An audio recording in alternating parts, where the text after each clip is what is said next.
So over the weekend, the New York Times dropped a bombshell on the National Association of Realtors. I think they knew it was coming. There were some hints. And, ooh, it is not pretty. It is not pretty. I'm Jack from Jack Gately Real Estate and the Online Real Estate Academy. Let's take a look. Page 1 of the New York Times on Saturday, president of Powerful Realtors Group is accused of sexual harassment. An employee described a culture of fear at the National Association, a powerful nonprofit that controls access to nearly every U.S. home listing. Little dig at the antitrust lawsuits, I think. A little hint there. Of course, I don't subscribe to the Times, so we're going to go to the Inman coverage of the Times article. Nars harassment, retaliation, and evasion. Evasion, Jack, come on. Revealed in Times exposé. Oh boy. In interviews with 29 current and former Nars employees and leaders, including 19 who said they endured sexual harassment on the job, the New York Times described wrongdoing running not only through the trade association, but its subsidiaries and boards its executives currently sit on. This does not look good. One woman described receiving an image of Kenny Parcell's crotch in a text message, according to Inman. Another recalled the National Association president asking for help in tucking in his shirt in a way that felt sexually aggressive. A third former employee, Janelle Brevard, signaled through a lawyer that the harassment suit against the organization she withdrew in July was settled only as a result of feeling intimidated by such a powerful adversary. So Kenny Parcell is the president of Nars. Here he is here, and as you can see, he's from Spanish Fork, Utah. He's the 2003 or 2023 president of Nars. He's a broker owner of Equity Real Estate, Utah, and has sold more than 3,200 homes during his 25-year career. Kenny served as his local association president in 2008 and the Utah president for statewide Utah in 2011. So he's been part of Nars and or its subsidiary organizations' leadership for quite some time. Let's go back to the Inman article. I'm scared every day coming to work, said Amy Sweda, director of business meetings and events at the organization, who, along with 4 other current employees, filed an internal complaint against Parcell. Man, this had been coming. There have been a number of rumors, and I think actually Brad Inman referenced this potential article at a recent Inman event. So this is not like a surprise article. Most of these articles like this are not a surprise. They know it's coming, whether it's a congressman that's getting exposed, whatever the situation. Most of the subjects of an article like this, they know it's coming. It's not a surprise. For their part, Nars, they should have their say here, and they do. We follow clear reporting procedures to investigate any issue of concern brought to our attention and take corrective action as needed, up to and including termination and member suspension, the statement from Nars to New York Times says. Before leaving Nars last year, after more than a decade at the organization, Quinn, one of the complainants, said she observed Parcell attempt to arrange meetings with younger colleagues at night and that she was constantly expected to hug the president. Mr. Parcell, that is. After she blocked one hug, Parcell turned cold and shortly after raised issues with her work. Nars said it never received a complaint from Quinn. Parcell told the Times that he had never reached out to anyone younger or late at night and denied any accusations of sexual harassment. But I guess if you want to parse that, of course, maybe he reached out to someone his own age during the day. I guess if you want to be a wise acre about it, I guess you could kind of parse it that way. Some attorneys would.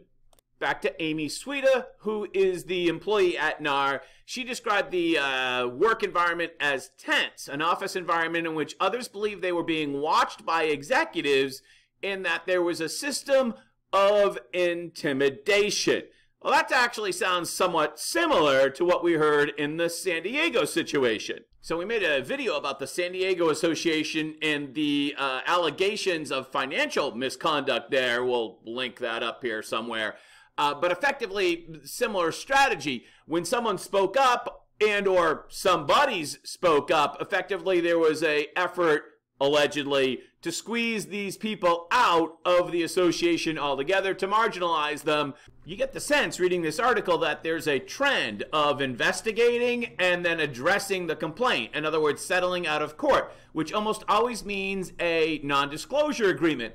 These types of settlement out of court, non-disclosure agreement arrangements have come under a lot of pressure in the last several years. For instance, the case with Janelle Brevard. She had a months-long relationship with Parcell, and after ending that relationship, she was fired.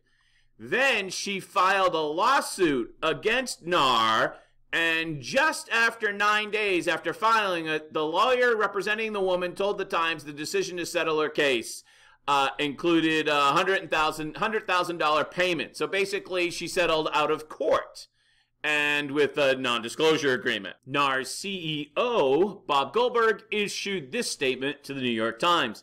Nars does not tolerate discrimination, harassment, or retaliation. Any incident is one too many. We follow clear reporting procedures to investigate any issue of concern brought to our attention and take corrective action as needed. Up to and including staff or member termination, we urge people to report unlawful and inappropriate behavior. That statement seems like it was written by a lawyer, right? Kind of cold, not very compassionate. Certainly no mention of victims and how they might feel. It's a little sterile. All credit to Lee Brown, who we've mentioned on this channel before, who recently got squeezed out of running for high office at the National Association because of a couple of tweets she liked. Well, she said, I hate to see my organization suffer because the actions of a few. The damage wrought by a select few executives threatens to harm the storied reputation of an institution that dates back to 1908. Now we're going to have to see what happens next, if anything, right? If anything. And I think one of the hypocrisy things, and I think people are really fed up with hypocrisy nationwide on a number of different levels.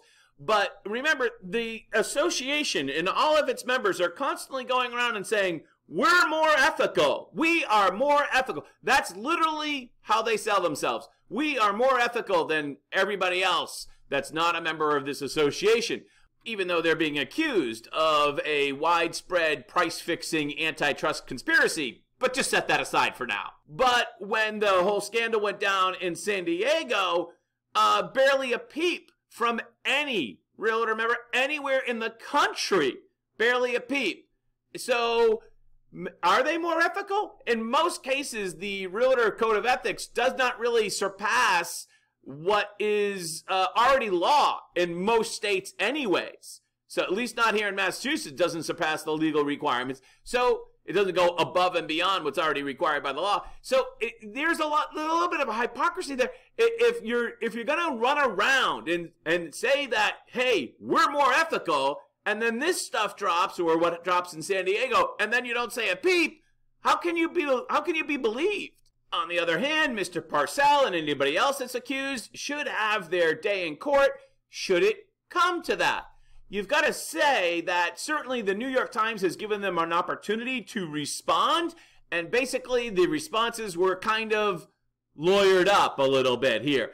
And yeah, so that kind of makes you look a little bit guilty, but of course you can't assume that because everyone's entitled to a lawyer, right?